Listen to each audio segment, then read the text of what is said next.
The United States and Kyiv have signed an agreement to share profits and royalties from the future sale of Ukrainian minerals and rare earths, sealing a deal that Donald Trump has said will provide an economic incentive for the United States to continue to invest in Ukraine's defense and its reconstruction after he brokers a peace deal with Russia. My colleague Vishal Vivek brings you the details. But first, listen in to what the US Treasury Secretary Scott Bessent said on the deal. Today's agreement signals clearly to Russian leadership that the Trump administration is committed to a peace process centered on a free, sovereign, and prosperous Ukraine over the long term. It's time for this cruel and senseless war to end. The killing must stop, and both the United States and the government of Ukraine look forward to quickly operationalizing this historic economic partnership for both the Ukrainian and American people.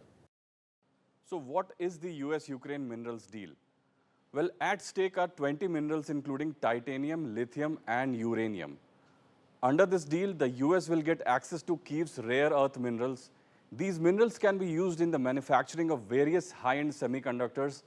These semiconductors are used by various high-end companies such as NVIDIA and other US manufacturers. Other than that, a joint Ukrainian-US investment fund will be created. This fund is designed to reinvest some revenues into Ukraine. This will help in the reconstruction of Ukraine.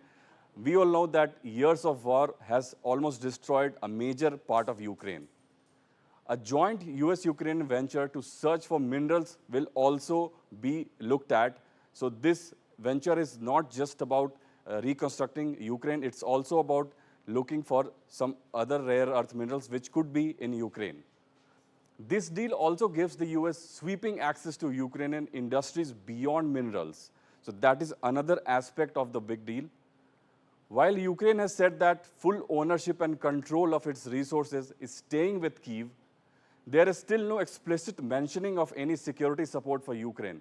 We all know that Ukraine has been rallying for that security guarantee that it has been asking the US for.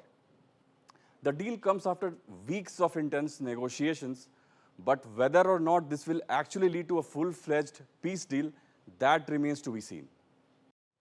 Well, in fact, this rare earths deal between the United States and Ukraine, it raises some big questions. Number one, does this pact solidify US military commitment in Ukraine? Number two, what's driving United States' harsh tone on Russia? And why did US drop condition demanding repayment? And finally, the US diversifies its mineral needs amid the China trade war.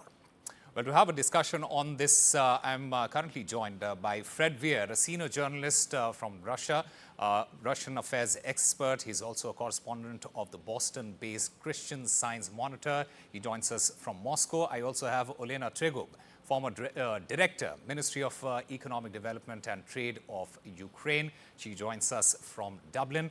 Olena, I want to understand this from you. Many would say that this deal is only to get United States to further sponsor Ukraine in their conflict with Russia. How do you view this? Well, I view this as a win-win contract between our countries. For Ukraine, it is important to have the United States as an ally while we are trying to protect our country from being destroyed by Russia. And for US, it's important to basically for their administration to show that Ukraine is not a charity case, that Ukraine is also a strategic asset, because we now will be buying those weapons from the United States. We will be also sharing some income from our mineral extraction that we have in Ukraine. So this is also good for them to show, but generally, it shows that we were able to negotiate a difficult agreement, and we are very happy in Ukraine about how our young government, Yulia Sviridenko, our young Vice Prime Minister, how she defended Ukrainian interests, because this deal is very good for Ukraine. Olena, before I ask the question to our other guest, I also want to understand, why did the United States drop condition demanding the repayment? Well, this is the process of negotiation. Our government said clearly that it is not fair to demand from Ukraine pay back the money which were given to Ukraine in the form of grants to buy weapons to protect from Russia by previous administration. Did not receive that assistance on the condition that we were supposed to repay that money. So this is why finally US agreed that now only the future assistance we will pay for, but not the past. Okay. Fred Weir, how does Russia view the United States-Ukraine minerals deal, especially given the Trump administration's push for peace negotiations? I think they're separate processes, and I'm pretty sure the Russians view it that way. I don't think they certainly haven't commented on this minerals deal, but it's hard to know what the economic impact of the thing will be in the long run. We probably have to wait for the war to end before we see. But the immediate political impact is quite significant. I mean, it does signal that the Trump administration has an enduring interest and feels it has a role to play in Ukraine. So that message is probably being received in Moscow. And I don't think they have any illusions that Trump is their friend or that Trump is going to negotiate a deal that serves Russian interests. But they will be analyzing it, I guess. And I think they plan to offer something of their own, because whatever kind of mineral resources Ukraine has, Russia has 10 times more. And this is I think the emerging consensus in Moscow is you've got to deal with Trump. You've got to finesse him. The man is a real estate tycoon. He loves owning stuff.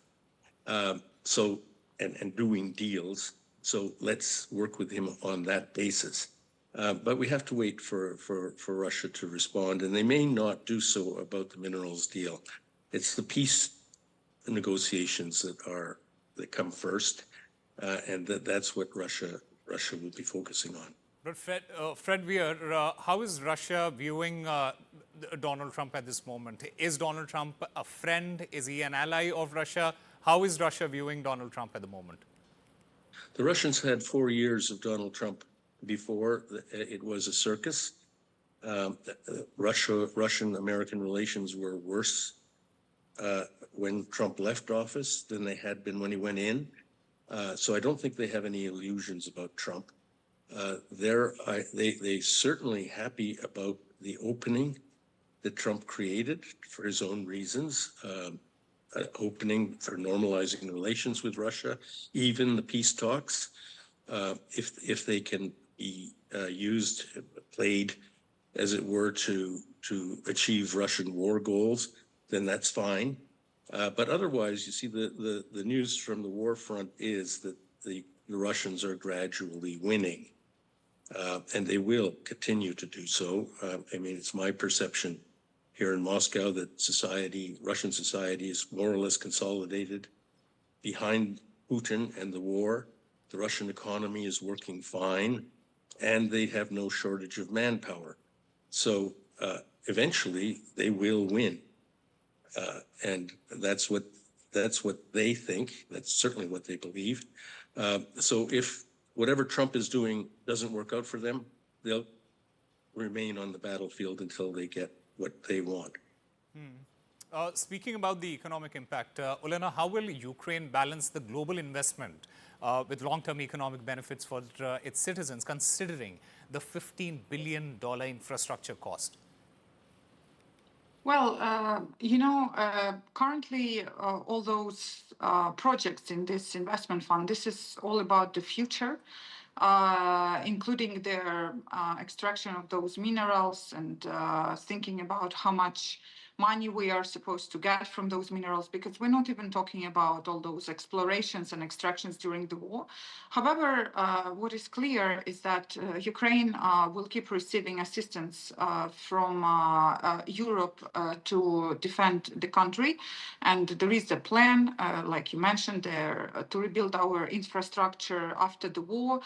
There is 300 billion Russian assets in Europe, which are frozen, which can be used to help rebuild Ukraine and to pay back to those countries who helped us defend our country, who didn't want to, but they had to buy weapons for us. This money probably is on the table for sure. And generally, to comment to the previous speaker, look at the price of oil today. Do you think if this price will stay low like this for 3 months, will Russia have money in 3 months to keep fighting the war? I'm not sure about that, because what we see right now, Saudi Arabia has moved towards more American position, not to help keep the high prices on oil globally. And now we can be in the period when it will be below the mark of $70, $60, which is now planned by Russia. If it is below what they estimate to get for several months, do they still have the sovereign wealth reserves funds? No, I'm not sure about that. Where will Russia take the money from for this war? Okay. Fred, Weir, do respond to what Olena has said. And apart from that, what are Russia's plan for mineral resources in areas like Donetsk, and how does this agreement affect them? Well, first of all, if I had a dollar for every time in the past 25 years somebody has said Russia is doomed because of this or that factor, I would be a very rich man. Russia has proven in the past 3 years that it's awfully resilient. Its economy can withstand and even grow under the biggest blizzard of sanctions ever leveled against the country. And I'm quite sure that the oil price, well, it may hurt. I'm pretty sure sanctions hurt. I see no signs at all that Russia is trembling.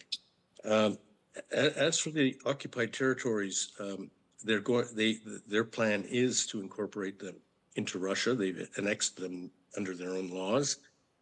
And the rebuilding process, if what one sees on TV can be believed, is already underway. They've built, I think, completed a new railroad from Rostov-na-Donu to Mariupol. They're rebuilding Mariupol. And again, I'm getting this from Russian TV reports, but they're visual. And I spent quite a bit of time in Mariupol back before the war. So I know the city, and I can see that there's a tremendous amount of construction going on from the news reports.